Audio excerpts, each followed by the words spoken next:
میں نے کبھی ایسا پرندہ نہیں دیکھا تھا۔ اس کا سارا بدن کالے بالوں سے بھرا ہوا تھا۔ اس کی سرخ آنکھیں دیکھ کر میں نے دہشت کے مارے بھاگنا شروع کر دیا۔ آیت الکرسی کا ورد میری زبان پر جاری تھا اور آنکھیں آنسوؤں سے لبریز۔ دسمبر کا مہینہ چل رہا تھا۔ سردیاں اپنے جوبن پر تھیں۔ دور دور تک ہر چیز نے سفید چادر تان رکھی تھی۔ ابھی بھی برف روئی کی مانند گر رہی تھی۔ وقفے وقفے سے دیودار کے درختوں کی شاخیں چٹکنے کی آوازیں سنائی دے رہی تھی۔ گہری خاموشی روح تک میں سنسنی پیدا کر رہی تھی۔ مٹی کا کشادہ کمرہ جس کے بیچوں بیچ جلتی لکڑیوں کا آلہ دہک رہا تھا، اور اس کے ارد گرد ہم سب دادی کو گھیرے میں لیے بیٹھے تھے۔ دادی اماں نظریں دہکتی لکڑیوں پر جمائے ماضی کے صفحوں کی ورق گردانی کر رہی تھی۔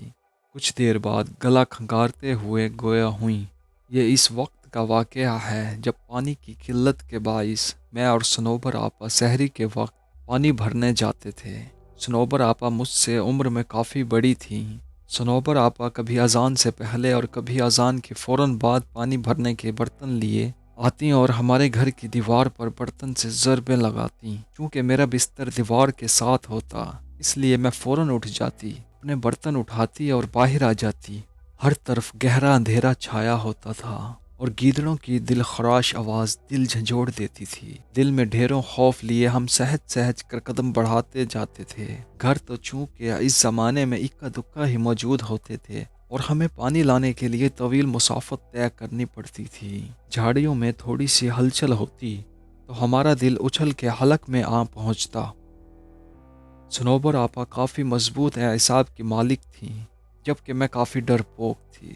پانی لانا میری مجبوری تھی کیونکہ گھر میں ایک بوڑھی ساس تھی اور 3 بچے، میری ایک بیٹی اور 2 بیٹے۔ شوہر تو روزی روٹی کمانے کے سلسلے میں باہر نکلتے تو مہینوں بعد ہی واپس لوٹتے تھے۔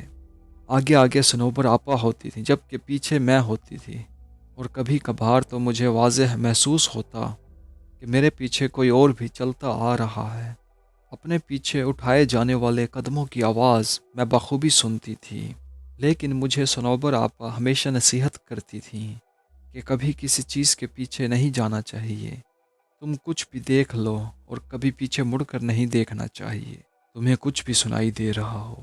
میں نے ان کی بات کو دل پر نقوش کر دیا۔ میں اپنے پیچھے قدموں کی چاپ سن کر زور سے آنکھیں بند کر لیتی اور دل میں آیت الکرسی کا ورد شروع کر دیتی۔ لیکن جب طویل سفر طے کرنے کے بعد بیٹھنے کو جی چاہتا تو یوں محسوس ہوتا جیسے بالکل ساتھ کوئی بیٹھا ہے۔ گردن گھما کر ادھر ادھر دیکھنے پر سوائے اندھیرے کے کچھ دکھائی نہ دیتا۔ ہمارا روز کا آنا جانا تھا۔ ایک روز مجھے آواز آئی کہ دیوار پر ضربیں ماری جا رہی ہیں۔ میں اٹھی، اپنے برتن اٹھائے، لیکن گہرا اندھیرا دیکھ کر ٹھٹک گئی۔ مجھے یوں محسوس ہو رہا تھا جیسے آدھی رات کا وقت ہو۔ میں باہر گئی تو دیکھا سنوبر آپا کا دور دور تک کوئی نام و نشان نہیں تھا۔ میں نے یہ سمجھ کر قدم رستے پر ڈال دیے کہ وہ زیادہ دور نہیں ہوں گی اور میں ان تک پہنچ جاؤں گی۔ گیدڑوں کی آوازیں پل بھر کو میرے قدم ساخت کر دیتی تھیں۔ میں نے بھاگنا شروع کر دیا، لیکن میں ان تک نہیں پہنچ سکی۔ بگڑے تنفس کے ساتھ میں نے مسافت طے کی اور جائے وقوع پہنچ کر میرے اندر تک سنسنی دوڑ گئی۔ سنوبر آپا وہاں موجود نہیں تھی۔